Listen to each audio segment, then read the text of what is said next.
Bom dia, oitavo ano. Tô passando agora para falar um pouquinho sobre a atividade que eu passei para vocês agora de revisão, tá? Então, só relembrando de potenciação, quando eu tenho um expoente negativo, eu inverto a base e o expoente fica positivo. Lembrando que, só para vocês fazerem o ajuste, no conteúdo que eu mandei, ou na atividade, isso aqui tá negativo, é porque eu fiz rápido e acabei colocando aqui o sinal negativo. Aí vocês consertem, por favor, aí na atividade de vocês e coloca positivo. Como sinal positivo eu não preciso colocar, então, ó, não coloquei nada. Então, fica 1 elevado ao cubo, 1 vezes 1 vezes 1, que é 1, e 2 ao cubo, 2 vezes 2 vezes 2 vezes 2, que é 8. Tá? Expoente par, ó, o expoente par, e a base negativa, o resultado fica positivo. Isso só acontece quando o expoente for par.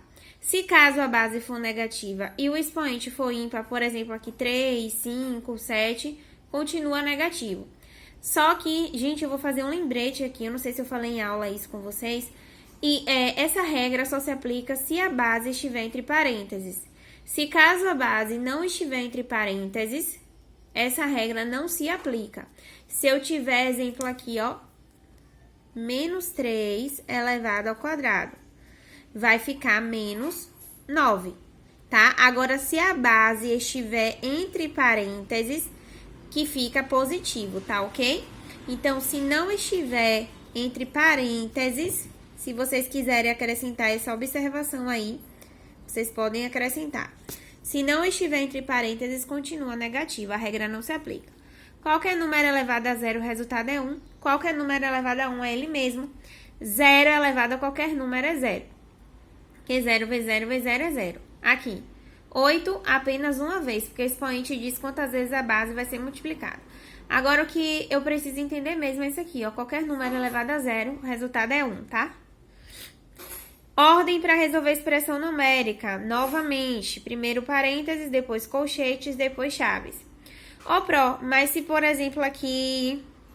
Deixa eu ver uma questão. Aqui, aí depois, né, que você tem essa regra aqui do parênteses, colchetes e chaves, aí vem a regra dos sinais. Primeiro vai ser a regra das operações. Primeiro vai ser potência ou raiz, quadrada ou cúbica, divisão ou multiplicação, soma ou subtração. Então, aqui é a regra dos sinais, regra das operações. Então, por exemplo, aqui eu tenho uma potência e em um parênteses.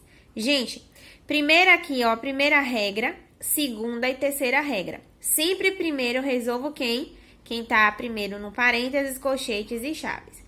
Dentro do parênteses, né, depois que eu já eliminei esse aqui, ou dentro do parênteses, das chaves do colchete, quem é o que eu vou, das operações, quem é que eu vou resolver primeiro? Potência ou raiz, divisão, multiplicação, soma ou subtração. Quando eu coloco ou, é porque, por exemplo, pode vir uma multiplicação e uma divisão dentro de um parênteses. Aqui tem uma subtração, vamos dizer que fosse uma divisão. Então, se viesse uma divisão e uma multiplicação, eu resolvo primeiro, ó, divisão ou a multiplicação. Quem vier primeiro.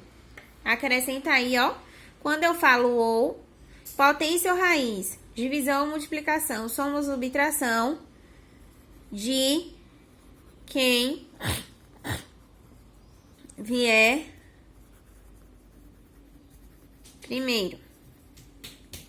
Então, se eu tenho aqui exemplo, ó, 10 dividido por 5 vezes 2. Ó, quem é que eu vou resolver primeiro? Nesse caso, eu tenho a divisão e a multiplicação. Então, vou resolver a divisão porque vem primeiro. 10 dividido por 5, 2. 2 vezes 2, 4. Entendeu, gente? De quem vier primeiro. Só relembrando as regras. Então, aqui nesse caso, eu vou eliminar primeiro o parênteses. Depois que eu eliminei o parênteses, aí aqui dentro desse colchete eu tenho potência, vou ter soma e vou ter potência, divisão e multiplicação. Aí eu vou para a regra, ó, para você ver quem vai resolver primeiro das operações. Então, sempre primeiro vai ser parênteses, colchetes ou chaves, tá? Agora, quando eu for resolver a operação dentro desse parênteses, dentro desse colchete ou dentro dessa chave, Quem é que eu vou resolver primeiro, aí eu uso a regra das operações, tá bom? Vou mudar aqui para falar sobre a questão 2. A questão 2, aqui eu falei, ó, vocês saltam de 6 a 7 linhas para cada um. A 2, vocês podem saltar 3 linhas cada um, ó. A 3, eu não coloquei aqui a quantidade de linhas, mas vocês saltem 5 linhas, dá? A 4, vocês vão saltar, vai montar um gráfico, umas 8 linhas, viu, gente? Na 4, na 5, essa quantidade de linhas aí mesmo. Na 6, essa quantidade de linhas também, ó. Até aqui, vamos dizer que foram umas 7 linhas. E na 7, você pode saltar aí 5 linhas cada um, tá bom?